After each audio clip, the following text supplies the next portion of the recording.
किसी भी बड़े शहर में आप चारों ओर देखें तो ऊंची ऊंची इमारतें दिखती हैं, बड़े बड़े पुल, सड़कें, हर तरफ कुछ ना कुछ बन रहा होता है। हाँ, ये विकास का एक बहुत ही जाना पहचाना नज़ारा है। बिल्कुल। लेकिन मैंने हमेशा सोचा है कि इन विशाल ढांचों को बनाने वाले जो अदृश्य हाथ हैं, मतलब जो लोग हैं, उनकी सुरक्षा, उनके अधिकारों के लिए क्या व्यवस्था है? आज हमारे पास जो स्रोत सामग्री है वो हमें इसी दुनिया की एक गहरी और अक्सर अनदेखी की गई सच्चाई से रूबरू कराएगी। हाँ, हम बात करने वाले हैं भवन और अन्य सन्निर्माण कर्मकार अधिनियम 1996 के बारे में, जिसे आमतौर पर BOCW एक्ट 1996 भी कहते हैं। बिल्कुल। तो आज की हमारी पड़ताल का मिशन सिर्फ ये समझना नहीं है कि ये कानून क्या कहता है।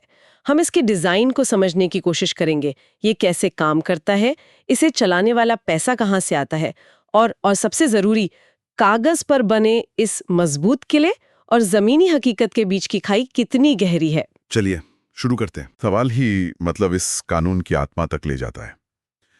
देखिए, इसकी जरूरत इसलिए पड़ी क्योंकि निर्माण क्षेत्र, जो भारत की अर्थव्यवस्था का एक बहुत बड़ा हिस्सा है, हाँ, खेती के बाद सबसे ज्यादा रोजगार यही है। बिल्कुल, तो इसका जो चरित्र है वो बहुत अलग है। ये काफी हद तक असंगठित है। यहाँ काम करने वाले लाखों श्रमिक वो अक्सर एक जगह से दूसरी जगह जाते रहते हैं, माइग्रेंट लेबर जिसे हम कहते हैं। हाँ, आज इस ठेकेदार के पास, 6 महीने बाद किसी दूसरे शहर में किसी और के पास। इस वजह से जो हमारे पारंपरिक श्रम कानून थे, जैसे फैक्ट्री एक्ट या प्रोविडेंट फंड, वो उन पर ठीक से लागू नहीं हो पाते थे। एग्जैक्टली। नतीजा ये था कि ये श्रमिक लगभग अदृश्य थे। वो शहर बनाते थे, पर शहर की कानूनी और सामाजिक सुरक्षा व्यवस्था में उनकी कोई गिनती नहीं थी। उनके पास न नौकरी की सुरक्षा थी, न स्वास्थ्य सुविधाएं, ना ही भविष्य के लिए कोई बचत। तो BOCW एक्ट इसी बहुत बड़ी कमी को भरने के लिए लाया गया था। आपने अदृश्य शब्द का इस्तेमाल किया, ये बहुत दिलचस्प है। तो ये कानून उन्हें दृश्यमान कैसे बनाता है, और इसका दायरा कितना बड़ा है?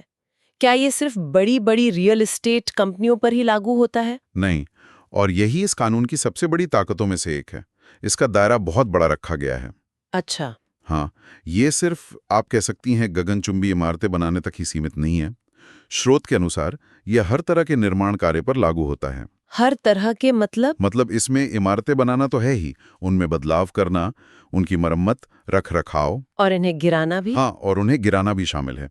इसके अलावा सड़कें, हाईवे, पुल, फ्लाईओवर, बांध, नहरें, सुरंगें, एयरपोर्ट्स भी। आप किसी भी बुनियादी ढांचा परियोजना का नाम लें, वो इसके अंतर्गत आती है। चाहे कोई मेट्रो लाइन बन रही हो या किसी छोटे शहर में एक आवासीय प्रोजेक्ट। अच्छा। हाँ, अगर पिछले 1 साल में वहां किसी भी दिन 10 या उससे ज्यादा मजदूर काम कर रहे थे, तो ये कानून उन पर लागू होता है। ठीक है, तो कानून का इरादा तो बहुत नेक लगता है और दायरा भी काफी बड़ा है। लेकिन अब आते हैं सबसे जरूरी सवाल पर। ये सब कागज पर तो बहुत अच्छा लगता है, पर इसे लागू कैसे किया जाता है? इसका सिस्टम क्या है? क्योंकि अच्छे कानून बनाना एक बात है और उन्हें जमीन पर उतारना वो बिल्कुल दूसरी कहानी है। बिल्कुल। इसके लिए एक व्यवस्थित 2 स्तरीय प्रक्रिया बनाई गई है। 2 स्तरीय? हाँ, एक प्रतिष्ठान यानी कंपनी के स्तर पर और दूसरा श्रमिक के स्तर पर। सबसे पहले उन सभी कंपनियों या ठेकेदारों का पंजीकरण अनिवार्य है जिनके यहाँ 10 या ज्यादा निर्माण श्रमिक काम कर रहे हैं। ओके। ने काम शुरू करने के 60 दिनों के भीतर स्थानीय अधिकारियों के पास पंजीकरण कराना होता है। ये पंजीकरण एक तरह से सरकार को बताता है कि कौन सी कंपनी कहाँ निर्माण कार्य कर रही है और वहाँ कितने लोग काम करते हैं। इससे निगरानी रखना आसान हो जाता होगा। हाँ। 1 मिनट, मुझे यहाँ एक चीज रोक रही है। कंपनियों का पंजीकरण तो समझ आता है, वो एक जगह स्थिर है, उनका एक ऑफिस है, लेकिन मजदूर तो वो तो आज इस साइट पर है, कल उस साइट पर। ऐसे में उनका पंजीकरण करना और उसे ट्रैक करना तो बहुत मुश्किल होता होगा। आपने बिल्कुल सही नब्ज पकड़ी है। सिस्टम इसे कैसे हैंडल करता है? यही इस कानून की सबसे बड़ी चुनौती भी है और सबसे अनोखी विशेषता भी। कानून कहता है कि कोई भी निर्माण श्रमिक जिसकी उम्र 18 से 60 साल के बीच है और जिसने पिछले 12 महीनों में कम से कम 90 दिन निर्माण श्रमिक के तौर पर काम किया है, वो राज्य के कल्याण बोर्ड के साथ पंजीकरण का हकदार है। अच्छा, तो श्रमिक का पंजीकरण ठेकेदार के साथ नहीं, बोर्ड के साथ होता है? बिल्कुल। और पंजीकरण के बाद उन्हें एक पहचान पत्र मिलता है। ये कार्ड बहुत महत्वपूर्ण है। ये सिर्फ एक प्लास्टिक का टुकड़ा नहीं है, बल्कि ये उस अदृश्य मजदूर को एक औपचारिक पहचान देता है, इसी कार्ड के आधार पर वो सरकार द्वारा दी जाने वाली सभी कल्याणकारी योजनाओं का लाभ उठा सकते हैं। आपने कल्याण बोर्ड का जिक्र किया, ये क्या है? और सबसे बड़ा सवाल, इन सब कल्याणकारी योजनाओं के लिए पैसा कहाँ से आता है? क्योंकि योजनाएं बनाना तो आसान है, पर उन्हें चलाने के लिए एक स्थायी वित्तीय स्रोत होना बहुत जरूरी है। यहीं पर इस कानून का सबसे अनोखा और शक्तिशाली प्रावधान सामने आता है। अच्छा। कानून के तहत हर राज्य में एक भवन और अन्य सन्निर्माण कर्मकार कल्याण बोर्ड बनाना अनिवार्य है। ये बोर्ड ही इन योजनाओं को चलाते हैं। ठीक है। अब आते हैं पैसे के सवाल पर। इन बोर्डों के लिए पैसा किसी सरकारी बजट से नहीं, बल्कि सीधे निर्माण उद्योग से ही आता है। ये तो बहुत दिलचस्प है। कैसे? बीच एक उपकर यानी सेस लगाया जाता है। अच्छा, तो ये एक तरह का टैक्स है जो कंस्ट्रक्शन पे लगता है। हाँ, कह सकते हैं, लेकिन ये एक खास मकसद के लिए लगाया गया टैक्स है। और यहाँ दिलचस्प बात यह है कि ये सेस ठेकेदार नहीं बल्कि प्रोजेक्ट का मालिक या डेवलपर चुकाता है। सुनने में 1% छोटा लगता है, लेकिन सोचिए, देश भर में चल रहे हजारों करोड़ के रियल एस्टेट और इंफ्रास्ट्रक्चर प्रोजेक्ट से जमा हुई ये रकम, ये एक बहुत बड़ा फंड बनाती है। तो ये एक आत्मनिर्भर मॉडल है। बिल्कुल।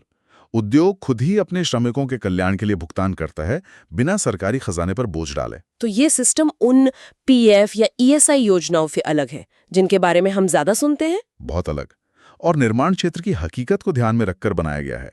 ईएसआई या पीएफ जैसी योजनाएं एक नियोक्ता या कंपनी से जुड़ी होती है ना। हाँ, अगर आप नौकरी बदलते हैं तो आपको अपना अकाउंट ट्रांसफर करवाना पड़ता है। सही बात। लेकिन एक निर्माण मजदूर जो हर कुछ महीने में ठेकेदार बदलता है, उसके लिए ये सिस्टम काम नहीं कर सकता। BOCW एक्ट के तहत मिलने वाले लाभ पोर्टेबल हैं। पोर्टेबल मतलब मजदूर का पंजीकरण कल्याण बोर्ड के साथ होता है, किसी एक ठेकेदार के साथ नहीं। इसलिए वो चाहे किसी भी ठेकेदार के लिए काम करे, किसी भी शहर में काम करे, जब तक उसका कार्ड वैध है, वो इन लाभों का हकदार रहता है। ये तो इस कानून की सबसे बड़ी खूबी है। बिल्कुल। यह वाकई एक बहुत सोचा समझा डिजाइन लगता है। तो चलिए मान लेते हैं कि एक मजदूर राम कुमार जो बिहार के एक गांव से दिल्ली काम करने आता है, वो मेहनत करके 90 दिन काम करने का सबूत जुटा लेता है और अपना कार्ड बनवा लेता है। अब इस कार्ड से उसे और उसके परिवार को असल में क्या-क्या फायदे मिलते हैं? फायदे काफी व्यापक हैं और सिर्फ मजदूर तक सीमित नहीं है। स्रोत सामग्री के अनुसार सबसे पहले तो स्वास्थ्य और दुर्घटना कवर है। ओके। काम के दौरान चोट लगने या किसी बड़ी बीमारी की स्थिति में चिकित्सा खर्च का भुगतान किया जाता है। अगर किसी दुर्घटना में स्थायी अपंगता हो जाती है या भगवान ना करे मृत्यु हो जाती है, तो परिवार को वित्तीय सहायता मिलती है। और महिलाओं के लिए? महिला श्रमिकों के लिए मातृत्व लाभ का प्रावधान है। भविष्य की सुरक्षा के लिए 60 साल की उम्र के बाद पेंशन योजना है, जो एक असंगठित क्षेत्र के मजदूर के लिए बहुत बहुत बड़ी बात है। हाँ, ये तो है। इसके अलावा घर बनाने के लिए वित्तीय सहायता, बच्चों की शादी के लिए मदद और बच्चों के पढ़ाई के लिए वजीफा भी दिया जाता है। ये बच्चों की शिक्षा वाली सहायता, ये मुझे खास तौर पे महत्वपूर्ण लग रही है। ये सिर्फ एक आर्थिक मदद नहीं है, ये पलायन के उस दुष्चक्र को तोड़ने की एक कोशिश लगती है, जहां अक्सर परिवार के साथ एक शहर से दूसरे शहर जाने में बच्चों की पढ़ाई बीच में ही छूट जाती है और वो भी मजदूरी करने पर मजबूर हो जाते हैं। हाँ, आपने बिल्कुल सही समझा। इसका उद्देश्य यही है कि मजदूरों की अगली पीढ़ी को बेहतर अवसर मिले। ये उन्हें एक उम्मीद देता है कि उनके बच्चे पढ़ लिखकर शायद इस कठिन पेशे से बाहर निकल सकें।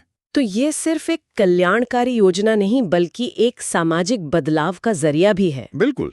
ये सारे लाभ तो मजदूर और उसके परिवार को एक बड़ा सहारा देते हैं, लेकिन ये ज्यादातर तब काम आते हैं जब कोई दुर्घटना या जरूरत आन पड़ती है। सही बात है। एक मजदूर अपना दिन का सबसे ज्यादा समय 8-10 घंटे साइट पर गुजारता है। तो सवाल ये उठता है कि क्या ये कानून सिर्फ आफ्टर द फैक्ट मदद करता है या काम करने के माहौल को ही सुरक्षित और बेहतर बनाने के लिए भी कुछ कहता है? बिल्कुल कहता है। कानून का एक बहुत बड़ा हिस्सा काम करने की स्थितियों और सुरक्षा मानकों पर केंद्रित है। जैसे काम के घंटे तय किए गए हैं, दिन में 9 घंटे और सप्ताह में 48 घंटे से ज्यादा नहीं। और अगर इससे ज्यादा काम करवाया तो ओवरटाइम का मुआवजा देना अनिवार्य है, जो सामान्य मजदूरी की दर से दोगुना होता है। हर हफ्ते 1 दिन का सवैतनिक अवकाश मतलब पेड लीव भी जरूरी है। इसके अलावा साइट पर पीने का साफ पानी, पुरुषों और महिलाओं के लिए अलग अलग शौचालय और एक फर्स्ट एड बॉक्स का होना भी अनिवार्य है। और सुरक्षा, वो सबसे बड़ा मुद्दा है। मैंने अक्सर कंस्ट्रक्शन साइट्स के पास से गुजरते हुए देखा है, मजदूर बिना हेलमेट या किसी सुरक्षा उपकरण के ऊंची ऊंची इमारतों पर काम कर रहे होते हैं। हाँ, ये बहुत आम नजारा है। उसे देखकर ही डर लगता है। कानून में तो इसके लिए कड़े नियम होंगे, लेकिन जाहिर है कि उन्हें लागू करवाना एक बड़ी चुनौती होगी। सुरक्षा प्रावधानों पर बहुत जोर दिया गया है और इसकी पूरी जिम्मेदारी नियोक्ता की है, मतलब मालिक ये ठेकेदार की। अच्छा। कानून ये साफ करता है कि एक सुरक्षित कार्य वातावरण प्रदान करना मालिक का कानूनी कर्तव्य है। इसमें क्या क्या शामिल है? कई चीजें हैं, जैसे ऊंचाई पर काम करने के लिए इस्तेमाल होने वाले मचान, मतलब स्कैफोल्डिंग, उसका मजबूत और सुरक्षित होना, ऊंचाई पर काम करते समय सेफ्टी नेट्स लगाना, और पर्सनल गियर जैसे हेलमेट, जूते। हाँ, हर श्रमिक को बिना किसी खर्च के सुरक्षात्मक गियर जैसे हेलमेट, सुरक्षा जूते, दस्ताने, ये सब मुहैया कराना, कार्यस्थल पर रात में काम होने पर पर्याप्त रोशनी की व्यवस्था करना, और सबसे जरूरी, श्रमिकों के लिए समय समय पर सुरक्षा प्रशिक्षण आयोजित करना। अगर इन नियमों का पालन नहीं होता है तो जुर्माने और यहाँ तक कि कानूनी कार्रवाई का भी प्रावधान है। ये सब कागज पर बहुत मजबूत और व्यापक लगता है। एक आत्मनिर्भर फंडिंग मॉडल, पोर्टेबल लाभ और कड़े सुरक्षा नियम। लेकिन जैसा कि हमने शुरू में कहा था, कानून और हकीकत में अक्सर एक फासला होता है। बिल्कुल। तो अब जरा इस गहरे पानी में और उतरते हैं। इस कानून को लागू करने में सबसे बड़ी चुनौतियां क्या है? क्या ये सिस्टम वाकई उतना कारगर है जितना इसे होना चाहिए? यही इस कहानी का सबसे जटिल और जरूरी हिस्सा है। स्रोत सामग्री और कई रिपोर्टें बताती हैं कि कार्यान्वयन में गंभीर चुनौतियां हैं। सबसे बड़ी चुनौती क्या है? सबसे पहली और बड़ी चुनौती है जागरूकता की कमी। लाखों मजदूरों और छोटे ठेकेदारों को तो ये पता ही नहीं है कि ऐसा कोई कानून मौजूद भी है और उनके कुछ अधिकार हैं। मतलब उन्हें अपने हक के बारे में ही नहीं पता। बिल्कुल। दूसरी चुनौती है पंजीकरण की प्रक्रिया। कानून कहता है कि मजदूर को 90 दिन काम करने का सबूत देना होगा। हाँ, ये तो आपने बताया था। लेकिन जहां ज्यादातर भुगतान कैश में होता है और कोई रिकॉर्ड नहीं रखा जाता, वहां एक दिहाड़ी मजदूर ये सबूत कैसे जुटाएगा? ये एक बहुत बड़ी बाधा है। और इसका नतीजा क्या होता है? इसका नतीजा एक बहुत ही अजीब और परेशान करने वाली स्थिति है, जिसे अनस्पेंट फंड्स पैराडॉक्स कहा जा सकता है। खर्च न हो पा रहे फंड का विरोधाभास, ये क्या है? इसका मतलब यह है कि राज्यों के कल्याण बोर्डों ने सेस के जरिए हजारों करोड़ों रुपए जमा तो कर लिए हैं, लेकिन वो उस पैसे को खर्च ही नहीं कर पा रहे हैं। क्यों? क्योंकि पैसा तो है, पर पंजीकृत लाभार्थी बहुत कम हैं। एक अनुमान के मुताबिक देश में 10 करोड़ से ज्यादा निर्माण श्रमिक हैं, लेकिन पंजीकृत श्रमिकों की संख्या इसका एक बहुत छोटा सा हिस्सा है। तो ये एक ऐसी पाइपलाइन की तरह है जो पानी से तो भरी है, लेकिन आगे के नलों तक पानी पहुंच ही नहीं रहा है। बिल्कुल सही कहा आपने। ये एक क्लासिक लास्ट माइल डिलीवरी की समस्या है। सिस्टम बन गया, फंड आ गया, लेकिन जो असली हकदार है उस तक पहुंचना सबसे मुश्किल हो रहा है। इसके अलावा भी कोई दिक्कतें हैं? हाँ, कल्याण बोर्डों के काम करने के तरीके में भी कई दिक्कतें हैं। योजनाओं का लाभ लेने की प्रक्रिया अक्सर जटिल होती है, जिसके लिए मजदूरों को कई बार दफ्तरों के चक्कर काटने पड़ते हैं, जिससे उनकी दिहाड़ी का नुकसान होता है। सही बात है। और कई राज्यों में इन बोर्डों के पास पर्याप्त स्टाफ भी नहीं है। तो कुल मिलाकर इरादा बहुत अच्छा है, ढांचा भी मजबूत है, लेकिन इसे जमीन पर चलाने वाली मशीनरी वो अभी भी बहुत कमजोर है। तो इन सब का क्या मतलब निकलता है? अगर हम इस पूरी जानकारी को संक्षेप में देखें तो ये कानून 3 मुख्य स्तंभों पर खड़ा है। हाँ। पहला, पंजीकरण के जरिए विनियमन, जो मजदूरों को पहचान देता है, लेकिन खुद पंजीकरण एक चुनौती है। बिल्कुल। दूसरा, सेस से चलने वाले कल्याण बोर्डों के माध्यम से सामाजिक सुरक्षा, जिसके पास पैसा तो है पर लाभार्थियों की कमी है। सही। और तीसरा, काम की जगह पर मजबूत सुरक्षा नियम, जिनका पालन करवाना एक निरंतर संघर्ष है। आपने बिल्कुल सही सारांश दिया। अगर हम इसे बड़ी तस्वीर से जोड़कर देखें तो ये कानून निर्माण क्षेत्र के उन लाखों श्रमिकों को एक औपचारिक ढांचे में लाने का एक ऐतिहासिक और महत्वपूर्ण प्रयास है। तमाम चुनौतियों के बावजूद ये उन्हें सिर्फ मजदूर नहीं बल्कि अधिकार संपन्न कर्मचारी के रूप में मान्यता देता है। ये उन्हें वे अधिकार और सामाजिक सुरक्षा देने का वादा करता है जो किसी भी संगठित क्षेत्र के कर्मचारी को मिलते हैं। तो कमियां हैं, लेकिन ये कानून एक उम्मीद की किरण है। एक ऐसा ढांचा है जिसे अगर सही नियत और मजबूत प्रशासनिक इच्छा शक्ति से लागू किया जाए तो ये लाखों जिंदगियां बदल सकता है। स्रोत सामग्री इस कानून के पूरे ढांचे और उसकी चुनौतियों को हमारे सामने रखती है। ये एक विचारणीय प्रश्न छोड़ जाती है। हम एक ऐसे युग में जी रहे हैं जहां हर हाथ में मोबाइल फोन है, जहां आधार कार्ड के जरिए पहचान स्थापित करना आसान हो गया है। तो क्या तकनीक, क्या टेक्नोलॉजी इस लास्ट माइल की खाई को पाटने में सबसे बड़ी भूमिका निभा सकती है? एक अच्छा सवाल है। क्या सरल mobile app, direct benefit transfer और डिजिटल रिकॉर्ड्स इस शानदार कानून को कागज से निकालकर राम कुमार जैसे हर मजदूर की हकीकत बना सकते हैं, ये सोचने वाली बात है।